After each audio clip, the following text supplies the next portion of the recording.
Hello friends, exam score YouTube channel में आप सभी का स्वागत है। मेरा नाम है सूर्यकांत और आज हम इस वीडियो में पॉलिटी एमसीक्यू पार्ट नंबर 29 देखने वाले हैं। जैसा कि आपको पता है, हमने जो पॉलिटी एमसीक्यू की सीरीज चला रखी है, इसमें हम टॉपिक वाइज एमसीक्यू कवर कर रहे हैं। हर एक टॉपिक से जितने भी मोस्ट इम्पोर्टेंट एमसीक्यू है उन सबको देख रहे हैं। और आज का हमारा टॉपिक क्या होगा? चुनाव आयोग यानी कि इलेक्शन कमीशन। ठीक है, इससे जितने भी मोस्ट इम्पोर्टेंट एमसीक्यू है उन सबको कवर करने वाले हैं हम आज। सबसे पहले अगर बात करें तो चुनाव आयोग यानी कि इलेक्शन कमीशन कौन से आर्टिकल में आता है? आर्टिकल 324 यानी कि 324 में हमारा क्या है? Election commission. ठीक है, आपको याद रखना है। तो चलिए एमसीक्यू शुरू करते हैं। पहला क्वेश्चन है, तारकुंडे समिति तथा गोस्वामी समिति का संबंध है, किससे है संबंध? ये आपको बताना है। तो इसका सही आंसर होगा हमारा ऑप्शन ए, चुनाव व्यवस्था में आमूल सुधार। ठीक है, यानी कि इलेक्शन से ही रिलेटेड है। नेक्स्ट, 1952 का वर्ष भारतीय इतिहास में क्यों महत्वपूर्ण है? 1952 का वर्ष बताना है क्यों महत्वपूर्ण है। क्योंकि इस दिन क्या हुआ था? लोकसभा का प्रथम आम चुनाव या निर्वाचन हुआ था। ठीक है, याद रखना है आपको, मोस्ट इम्पोर्टेंट है। क्वेश्चन ऐसे भी पूछा जा सकता है कि भारत में पहले आम चुनाव कब हुए थे, यानी कि लोकसभा में आम चुनाव सबसे पहले कब हुए थे? तो कब हुए थे? 1952 में। ठीक है, नेक्स्ट, भारत की निर्वाचन पद्धति निम्न में से किस देश के निर्वाचन पद्धति के अनुरूप है?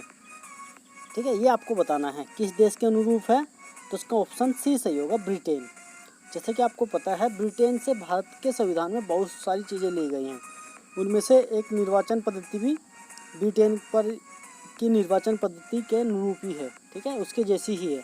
नेक्स्ट देखते हैं, प्रत्यक्ष निर्वाचन किसे कहते हैं? प्रत्यक्ष निर्वाचन बताना है किसको कहते हैं। तो उसको ऑप्शन सी सही होगा, जनता द्वारा प्रतिनिधि चुनना। जैसे हम वोट करते हैं और सीधे लोकसभा में जो भी आपके सांसद बनते हैं उनको डायरेक्ट चुनते हैं, तो उसी को प्रत्यक्ष बोलते हैं। ठीक है, नेक्स्ट, भारत के विभिन्न राजनीतिक दलों को राष्ट्रीय या क्षेत्रीय दल का दर्जा देने का अधिकार किसको है? ठीक है, ये जो पार्टियां बनती हैं ना, क्षेत्रीय दल हो गया या फिर राष्ट्रीय दल हो गया, उसको जो मान्यता देते हैं ये कौन है? ये उस संस्था का आपको नाम बताना है। तो इसका सही आंसर क्या होगा? चुनाव आयोग, यानी कि ऑप्शन सी सही होगा हमारा। ठीक है, आपको याद रखना है कौन करता है? चुनाव आयोग। नेक्स्ट देखते हैं, भारतीय संविधान के किस अनुच्छेद में निर्वाचन आयोग के लिए प्रावधान है? किस आर्टिकल में? अभी देखा हमने, आर्टिकल 324 यानी कि 324। ऑप्शन बी सही होगा। नेक्स्ट, भारत में निर्वाचन सूची तैयार करने की जिम्मेदारी किसकी है? निर्वाचन सूची जो हमारे चुनाव करवाते हैं किसकी है? तो इसका सही आंसर होगा हमारा ऑप्शन ए, निर्वाचन आयोग, इलेक्शन कमीशन। नेक्स्ट देखते हैं, निर्वाचन आयोग का चेयरमैन कौन होता है? कौन होता है निर्वाचन आयोग का चेयरमैन? तो इसका ऑप्शन डी सही होगा, मुख्य निर्वाचन आयुक्त। ठीक है, आपको याद रखना है। ठीक है, नेक्स्ट देखते हैं, भारत के मुख्य चुनाव आयुक्त की नियुक्ति कौन करता है? मुख्य चुनाव आयुक्त की नियुक्ति बताना है आपको कौन करता है। तो ऑप्शन सी सही होगा, राष्ट्रपति। नेक्स्ट देखते हैं, परिसीमन आयोग का अध्यक्ष होता है। परिसीमन आयोग का अध्यक्ष बताना है आपको कौन होता है। तो इसका सही आंसर होगा ऑप्शन सी, मुख्य चुनाव आयुक्त। नेक्स्ट, संसद द्वारा मुख्य निर्वाचन आयुक्त तथा अन्य निर्वाचन आयुक्तों की सेवा शर्तों से संबंधित अधिनियम कब पारित हुआ? कब पारित हुआ था? ऑप्शन डी सही होगा, 1994। नेक्स्ट, उपचुनाव कराया जाता है। उपचुनाव कब कराया जाता है ये आपको बताना है, 2 साल बाद, 3 साल बाद या फिर 5 साल बाद। तो इसका आंसर होगा ऑप्शन डी, कभी भी। अभी उपचुनाव होता क्यों है? यदि किसी सांसद या फिर विधायक वगैरह की अगर मृत्यु हो जाती है तो उसके स्थान पर दोबारा चुनाव कराने होते हैं, उन्हीं को उपचुनाव बोलते हैं। और वो जो चुनाव होते हैं वे बचे हुए टाइम के लिए ही कराए जाते हैं। ठीक है, याद रखना है आपको। नेक्स्ट, भारत में प्रथम आम चुनाव किस वर्ष किए गए थे? प्रथम आम चुनाव बताना है किस वर्ष किए गए थे। तो इसका ऑप्शन डी सही होगा, 1951 और 52 के बीच। ठीक है, 1951 से 52 में। नेक्स्ट, भारतीय निर्वाचन आयोग ने वर्ष 2010 में अपनी कौन सी जयंती मनाई? कौन सी जयंती मनाई थी? ऑप्शन बी सही होगा, स्वर्ण जयंती। नेक्स्ट देखते हैं, भारत में पहली बार महिलाओं को मताधिकार कब प्राप्त हुआ? महिलाओं को मताधिकार कब प्राप्त हुआ? मोस्ट इम्पोर्टेंट क्वेश्चन है। कब हुआ था? 1926 यानी कि 1926 में।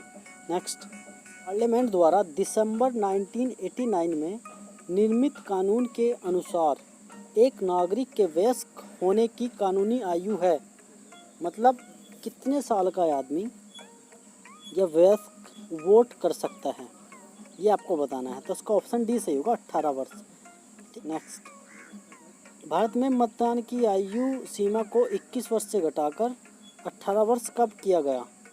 कब किया गया था? 1989। अभी देखा हमने पीछे, ऑप्शन बी सही होगा। नेक्स्ट, भारत का प्रथम मुख्य चुनाव आयुक्त कौन था? प्रथम चुनाव आयुक्त कौन था भारत का, ये आपको बताना है। तो ऑप्शन डी सही होगा, सुकुमार सेन। नेक्स्ट, चुनाव के समय किसी चुनाव क्षेत्र में चुनाव प्रचार बंद करना होता है, कितने टाइम पहले बंद करना होता है, ये बताना है आपको। मतदान समाप्त होने से 48 घंटे पहले।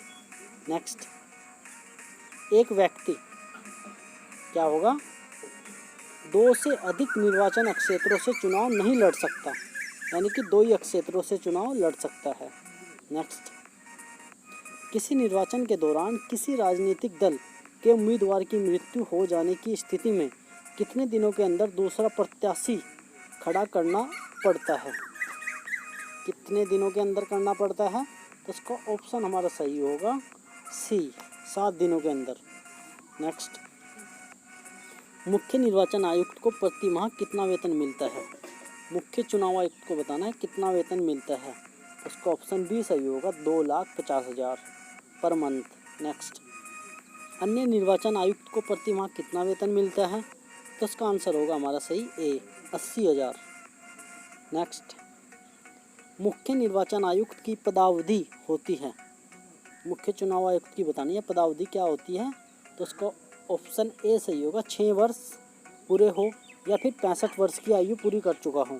ठीक है। नेक्स्ट, अन्य निर्वाचन आयुक्त की पदावधि होती है। अब अन्य के लिए क्या कंडीशन है? 6 वर्ष पूरे करा हो या फिर 62 वर्ष की आयु पूरी कर चुका हो। नेक्स्ट, दिनेश गोस्वामी समिति का संबंध था। दिनेश गोस्वामी समिति का संबंध किससे था? तो उसका ऑप्शन बी सही होगा, निर्वाचन सुधारों से। नेक्स्ट, निम्नलिखित में से कौन सा काम निर्वाचन आयोग का नहीं है? निर्वाचन आयोग का काम क्या नहीं है? चुनाव का आवंटन निर्वाचन आयोग करता है। निर्वाचन तारीखों तय करना ये भी निर्वाचन आयोग करता है। चुनाव की निष्पक्षता बनाए रखना ये भी निर्वाचन आयोग करता है। चुनाव के लिए उम्मीदवारों का चयन करना ये निर्वाचन आयोग का काम नहीं है। ठीक है, जो भी पर्चा भरेगा वो उसी को उम्मीदवार घोषित किया जाएगा। नेक्स्ट, मुख्य निर्वाचन आयुक्त की नियुक्ति तथा उसको पदच्युत करने का अधिकार निम्न में से किसको है? किसको है? राष्ट्रपति, यानी कि ऑप्शन सी सही होगा। नेक्स्ट, निर्वाचन आयुक्त की सेवा शर्त तथा कार्यकाल निश्चित करता है। कौन करता है?